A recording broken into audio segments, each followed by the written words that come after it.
छात्रों नमस्कार। पूर्व कृदंत के अंतर्गत जो हमने कृत प्रक्रिया में जो सूत्र पढ़े थे और पूर्व कृदंत में इस जो मैं पढ़ाने जा रहा हूँ इन सूत्रों से पहले जो सूत्र पढ़े थे उनको आप याद रखिएगा। उनकी सिद्धियाँ जो मैंने बताई है उनको दोहराते रहिएगा और उनको सिद्ध कीजिएगा और जो सूत्र का अर्थ है उसको ध्यानपूर्वक पढ़िएगा। यदि पूर्व सूत्र हमको याद नहीं होगा, इसका स्पष्टीकरण हमें याद नहीं होगा तो अग्रिम सूत्र हमें समझ में नहीं आएगा। इसलिए पूर्व सूत्र पढ़ना बहुत ज़रूरी है। मैं ये बार बार कह रहा हूँ कि जो पूर्व सूत्र हैं उनको पढ़ते रहिएगा। अब आगे सूत्र में जो पढ़ा रहा हूँ वो है इगुपद प्राज्ञा किरह कह। ये सूत्र है। इस सूत्र का अर्थ है कि इगु उपपद जिसकी उपदा में इक प्रत्याहार हो।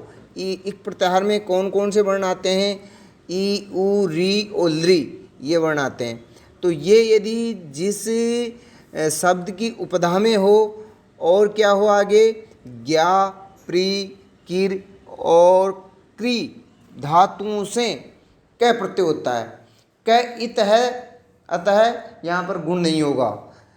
तो इसका कहने का मतलब यह है जिससे कि उपधा में ई, उ और री हो तो क्या होता है ज्ञा, प्री, किर और क्री धातुओं से क प्रत्यय होता है। क प्रत्यय का अनुबंध लोप करने पर अशेष रहता है।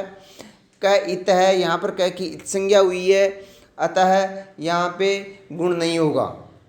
यथा जिस प्रकार उदाहरण के तौर पे बुधः, बुधः को कैसे सिद्ध करेंगे? बुध जो धातु है इससे प्रकृत जो सूत्र है इगुपद ज्ञा प्री किरह क ये सूत्र है। इस सूत्र से हमने क प्रत्यय किया, उसका अनुबंध लोप किया। अनुबंध लोप करने के बाद में अशेष रहता है। अब अशेष रहा तो बुधः, बुध जो शब्द है वो हमारे सामने आया। अब क्या किया हमने? इसके अंतर्गत वो कृतिंग से कृत संज्ञा करके प्रातिपदिका कृतद्धित समासास्य से प्रातिपदिक संज्ञा करके सु और स का रुत्व विसर्ग करके बुधः रूप सिद्ध हुआ। अब आगे है उदाहरण इसी का कृशः। क्री धातु से क प्रत्यय, क प्रत्यय जो प्रत्यय है वो इगुपद ज्ञा प्री किरह का इसी सूत्र से हुआ है। इसमें क का अनुबंध लोप करने के बाद में अशेष रहा है। इसी प्रकार प्रातिपदिक होने के कारण सस्य रुत्व विसर्ग करके कृशः रूप सिद्ध हुआ है। अब आगे है ज्ञ। यहाँ पर क्या है? ज्ञा धातु से क प्रत्यय हुआ इसी सूत्र से, जो प्रकृत सूत्र है इसी से। अब आगे सूत्र है, इसमें आता है आतो लोप इटीचे। इस सूत्र से क्या होता है? ज्ञा के आका लोप होता है। तो इससे ज्ञा में जो आकार था उसका लोप हुआ तो ज्ञ शेष रहा। अब गे शेष रहने के बाद में ग में जो प्रत्यय का आकार था वो मिल गया तो गे पूर्ण हो गया। अब गे पूर्ण होने के बाद में वही हमने विभक्ति आदि कार्य कर दिया। विभक्ति आदि कार्य करने के बाद में गे रूप सिद्ध हुआ। आगे उदाहरण है इसी का प्रिय है। यहाँ पर प्री धातु से क प्रत्यय अनुबंध लोप किया। अनुबंध लोप करने के बाद में अशेष रहा तो प्री हमारे सामने स्थिति आई प्री धन अ।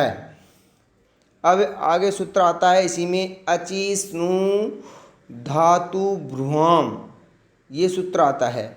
इस सूत्र से क्या होता है? जो प्री में इकार है, दीर्घ इकार है, उसको ईय होता है।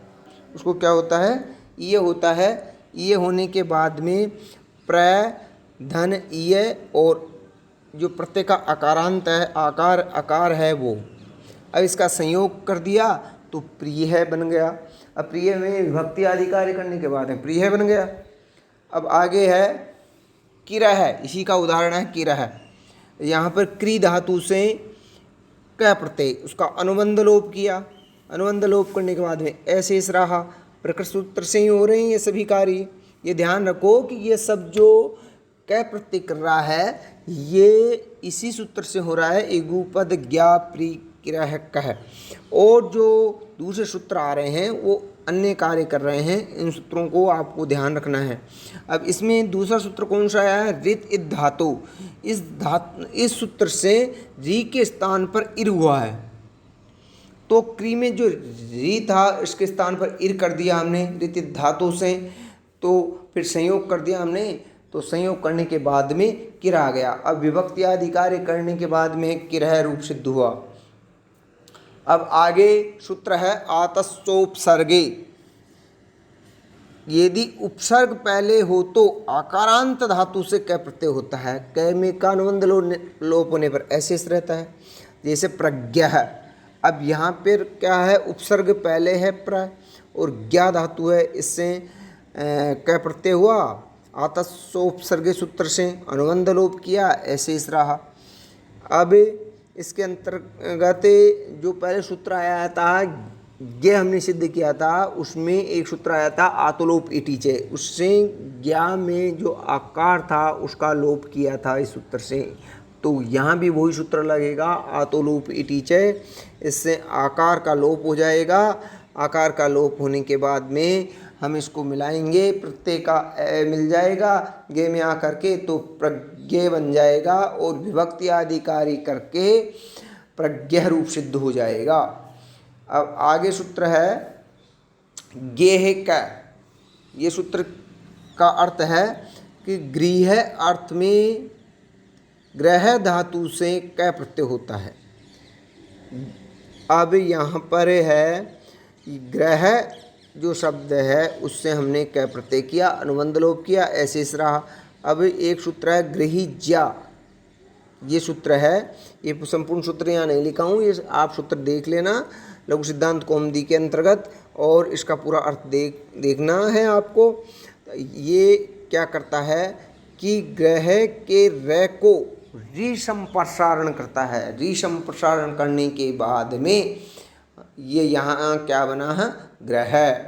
गृह बन गया और जो अ है वो है में मिल गया, तो ग्रह विभक्ति आदि कार्य कर दिया तो ग्रह रूप सिद्ध हो गया।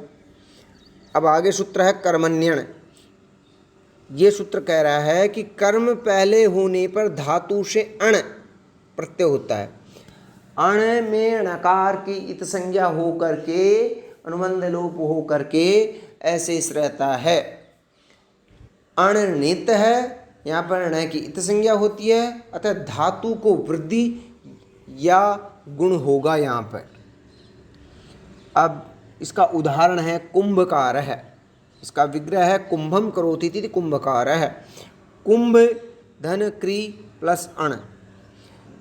अण का ऐसे इस रहा, कर्मण्यन से हुआ है, अनुबंध लोप होकर के ऐसे इस रहता है इसमें। अब यहाँ पर जो कुंभ के बाद में क्री है, इस क्री को आर वृद्धि हो गई, अचोनिति से आर वृद्धि हो गई। आर तो क्या बन गया? कार बन गया। आ री के स्थान पर आर आ गया, मिला दिया तो कार हो गया। ए शेष रहा है अण का, इसको मिला दिया तो कुंभकार बन गया।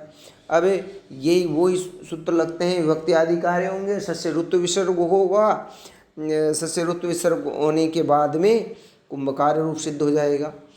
आगे सूत्र आता है आतो अनुपसर्गे क। इस सूत्र का अर्थ है कि उपसर्ग रहित आकारांत धातु से कर्म पहले होने पर क प्रत्यय होता है। कि उपसर्ग नहीं हो और आकारांत धातु से कर्म पहले हो तो क प्रत्यय होगा, क का अनुबंध लोप होने पर ऐसे रहेगा। जैसे गोदह, गाम ददाती थी गोदह, इसका विग्रह है। तो गो उपसर्ग रहित है, गो उपसर्ग नहीं है, गो पद है और दा धातु है, उससे क प्रत्यय किया। आतो अनुपसर्गे कैसे, अनुबंध लोप होने पर ऐसे इस रहा। अब यहाँ पर दा धातु है, दा धातु के आकार का लोप होगा। आतो लोप इटीचे जो पहले आया था प्रज्ञ है, और गे में ज्ञा के अंतर्गत हमने आकार का लोप इसी सूत्र से किया था। तो यहाँ में पर भी क्या है, दा में जो आकार है उसका लोप इसी से करेंगे। तो अब इसका लोप करने के बाद में हमारे सामने स्थिति आती है गो धन द धन ए। अब इसका संयोग कर देंगे तो गोद बन जाएगा। विभक्ति आदि कार्य करेंगे तो विभक्ति आदि कार्य करने के बाद में गोदह रूप सिद्ध हो जाएगा। आगे सूत्र है कंबलदह। कंबलम ददाति थी कंबलदह। कंबल यहाँ पर उपपद है और दा धातु है और क प्रत्यय हुआ है। क का अनुबंध लोप होने पर ऐसे इस रहा है। अब कौन से सूत्र से होता है क प्रत्यय? यहाँ पे वही जो उपसर्ग है, वो जो सूत्र है प्रकृत सूत्र है। आतो अनुपसर्गे कैसे क प्रत्यय किया। क प्रत्यय करने के बाद में दाग में जो आकार है उसका उसी सूत्र से जो पहले बताया है गोदय में आतो लोपिटी है, इससे आकार का लोप करने के बाद में कंबलदय बन गया और विभक्ति आदि कार्य के करने के बाद में कंबलदह रूप सिद्ध हो गया। अब इनको जो मैंने पढ़ाए हैं ये क प्रत्यय कौन कौन से सूत्र कहाँ कहाँ पे करते हैं, इनका जो अर्थ है वो स्पष्ट रूप से आपको देखना है और जो सिद्धियाँ हैं उनको सिद्ध करना है। थैंक यू, धन्यवाद।